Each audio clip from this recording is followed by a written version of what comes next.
Ada satu hal yang sangat penting kita pelajari untuk membedakan hidup kita dengan binatang. Ya, penting sekali. Kenapa binatang itu hidup nggak pernah nyesel? Betul nggak? Contoh aja, kalau kita di orchard, lalu ada orang bawa anjing. Pernah nggak anjing itu termenung terus mikir, kenapa gue jadi anjing? Gitu. Enggak, oke? Binatang itu juga dalam hidup, mereka tidak pernah kecewa. Bahkan nggak pernah rasa keliru. Misalnya ada kucing jalan, ya keliru terus balik. Nggak ada. Betul? Kita nggak pernah ketemu ada sapi patah hati, kera bunuh diri. Itu nggak ada.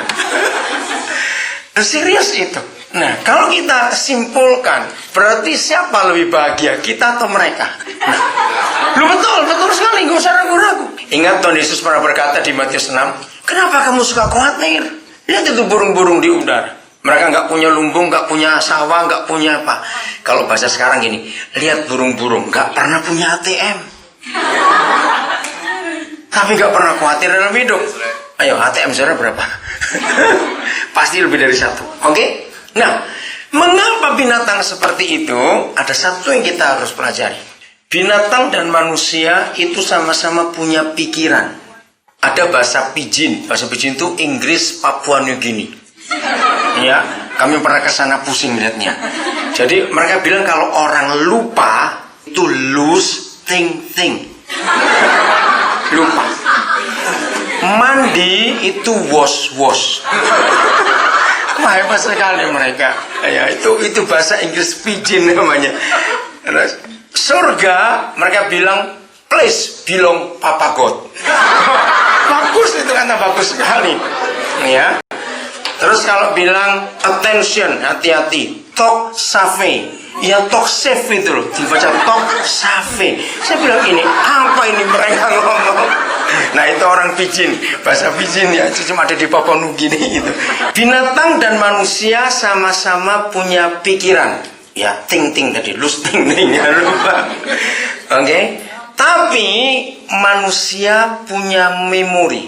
Binatang tidak punya memori. Nggak, ngomong apa tadi? Nggak apa-apa, ngomong apa tadi? Apa itu? Nggak ngerti saya ngomong apa. Ini orang Sarawak satu ngomong apa ini? Oke. Tumor gig.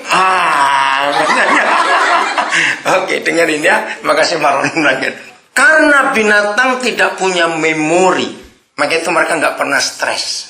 Nah, serius. Mereka tidak pernah takut masa depan. Mereka juga tidak pernah ingat masa lalu. Karena nggak punya memori. Maka itu binatang itu punya anak berapa, diambil berapa, nggak ada yang tahu. Karena nggak bisa ngitung, nggak punya memori. Maka itu binatang tidak pernah merasa kehilangan apa-apa. Nggak pernah. Karena nggak punya memori. Itu hebatnya mereka. Masalah utama dalam hidup kekristenan kita terletak pada memori. Mari kita baca ayat pertama. Filipi 3 ayat 13. Kenapa saudara pernah bertemu ada saudara kita yang lain orang Kristen? Wah, dari bulan Januari, Februari, Maret. Wih, hebat saudara. Wah, on fire dengan Tuhan. Rasanya kalau ketemu setan mau dimakan saja dia. Bulan Mei kok hilang dia? Kemana ini gak kelihatan lagi? Yang lain pada tanya, kemana ya? Kemana itu, kemana? Kebalikan dia dimakan setan sekarang. Istilahnya gitu. Kenapa bisa terjadi seperti itu? Januari, Februari, Maret, April. Wah, luar biasa. Tapi begitu Mei kenapa bisa turun? Salah satu penyebab adalah ini. Kita baca bareng-bareng ya. 1, 2, 3. Saudara-saudara, aku sendiri tidak menganggap bahwa aku telah menangkapnya. Tetapi ini yang kulakukan. Aku melupakan apa yang telah di belakangku dan mengarahkan diri kepada apa yang di hadapanku. Ayat 14. Dan berlari-lari kepada tujuan untuk memperoleh hadiah, yaitu panggilan surgawi dari Tuhan dalam Kristus Yesus. Jadi kita ini punya memori yang menyimpan segala kejadian peristiwa di memori kita. Memori itu di belakang kepala sih. Ada otak kecil. Nah, di dalam bahasa psikologi itu dikatakan ada alam sadar, ya, conscious, dan ada alam bawah sadar, unconscious.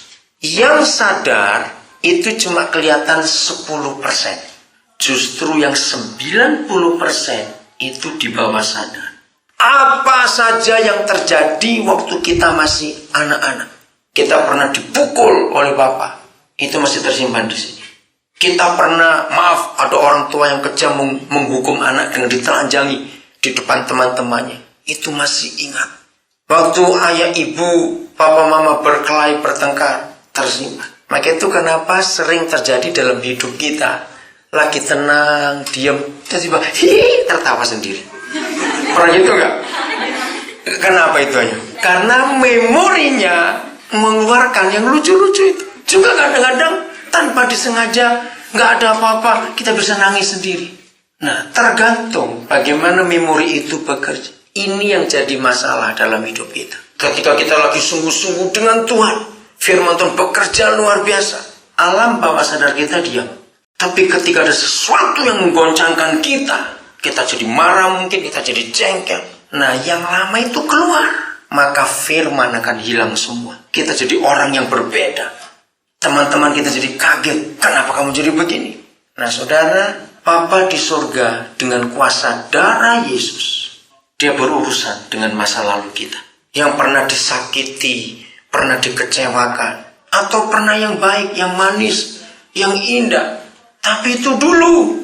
Kalau itu tidak dibuang dan itu tetap ada, maka kita tidak akan jadi orang Kristen atau jadi manusia yang baik.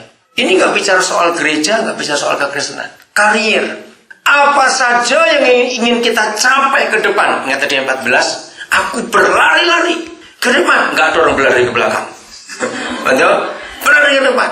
Itu bicara karir. Itu bicara masa depan yang baik. Tapi tidak bisa. Mengapa? Karena masa lalu tarik dia terus. Jangan dicoba ya. Jangan dicoba ini. Kalau mau ya bodoh sendiri sudah. Nggak mungkin ada orang jalan apalagi berlari sambil noleh. Ayo, bisa tidak? Nggak mungkin. Dikejar anjing pun jangan noleh ke belakang. Tetap lihat ke depan. Siapa yang seringkali nggak bisa tidur dalam hidup ini? Karena itu masa lalu yang selalu teringat lagi. Dan itu jahat sekali.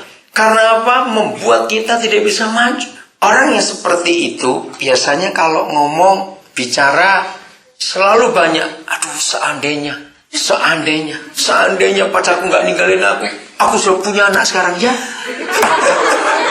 Seandainya, aduh, seandainya aku dulu begini. Nah, kalau saudara sering bertemu orang bilang seandainya, itu orang yang menakutkan. Kenapa?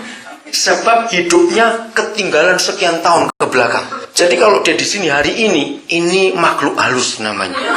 Karena orangnya tidak ada di sini, orangnya di sana. Belum betul tidak? Misalnya, ini 2009 ada yang pernah mengalami sesuatu yang sakit, yang menjengkelkan tahun 84. Jadi berapa tahun mundur? Cepat. Orang 2009 orangnya berapa? 25 tahun. Bayangkan. Itu MRT belum ada itu. Benar, MRT belum ada. Tahun 85 itu belum ada. Saudara, jadi orang itu ketinggalan berapa tahun? Bayangkan, betapa lucunya hidup seperti itu. Seandainya. Jadi dia tidak bisa menikmati hidup hari ini. Selalu ke masa lalu terus begitu. Sama hal-hal yang manis juga.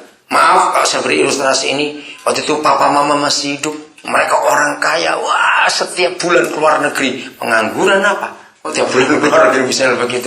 Waduh, setelah papa mama meninggal, aku nggak punya siapa-siapa. Jangan bilang seandainya. Hidup ini harus kita jalani. Saya ulangi lagi, hidup ini harus kita jalani. Kita tidak bisa berhenti. Siapa bisa tahan waktu? Saya nggak mau. Saya tetap ingin ada di 14 Agustus tahun 2002. Nah, bisa nggak? Itu orang paling goblok. Itu jalan, waktu ini berjalan, hidup ini berjalan. Kita nggak bisa bilang dulu, tidak bisa. Betapa sengsaranya orang nggak bisa melepaskan masa lalu. Dan orang seperti itu kalau makin sakitnya makin parah, makin berat, tidak ada orang bisa bergaul dengan dia. Karena apa? Aneh. Bicaranya dulu, terus dulu.